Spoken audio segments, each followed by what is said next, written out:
জ্ঞানীর আড্ডা ইউটিউব চ্যানেলে আপনাদেরকে অনেক শুভেচ্ছা ও অভিনন্দন জানাই। জীবনের লক্ষ্য। আমরা জানি জীবনে সফলতা পেতে গেলে জীবনধারাকে বদলাতে হবে। কিভাবে নিজেকে বদলাবেন? দেখুন, আমরা যেভাবে চলি আমাদের জীবনযাপন সেই রূপ ধারণ করে। আমাদের চিন্তার মধ্যে একটাই জিনিস বারবার আসে, আমার দ্বারা এটা হবে না। নেগেটিভ মানসিকতা সর্বদা আমাদের মনকে ঘিরে রেখেছে। আমরা জানি সব কিছু, কিন্তু ঠিক সময়ে কাজে লাগাতে পারি না।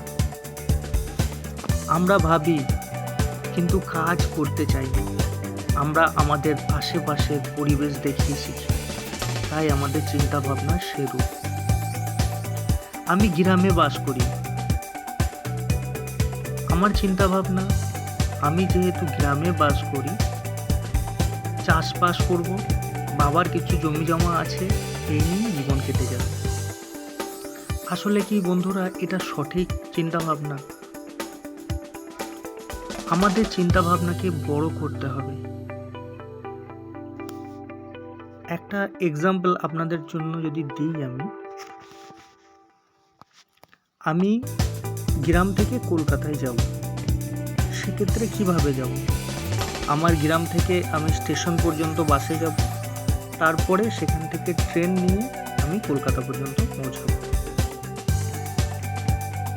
কিন্তু যদি আমরা এমন ভাবি যে আমি লন্ডন যাব, সেক্ষেত্রে আমাদের অনেক টেনশন বা চিন্তা ভাবনা আসবে আমাদের মনের মধ্যে।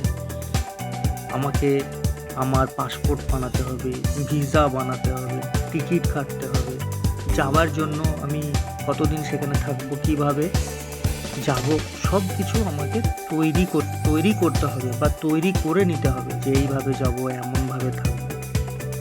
তো চিন্তা ভাবনার পার্থক্যটা এইখানেই আসে।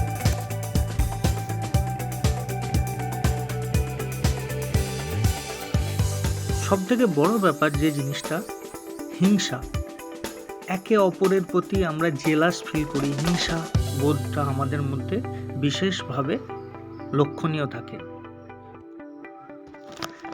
ভাবুন, যদি কেউ আপনার সামনে বড় হয়ে যায়, আপনার জ্বালা ধরে। কিন্তু বন্ধুরা, এই চিন্তা ভাবনাটা আমাদেরকে পুরোপুরি চেঞ্জ করতে হবে। তাকে আরো অনুপ্রাণিত করতে হবে, তাকে দেখে শিখতে হবে। জানি এটা খুব কষ্টকর, জেলাস ফিল তো হবেই।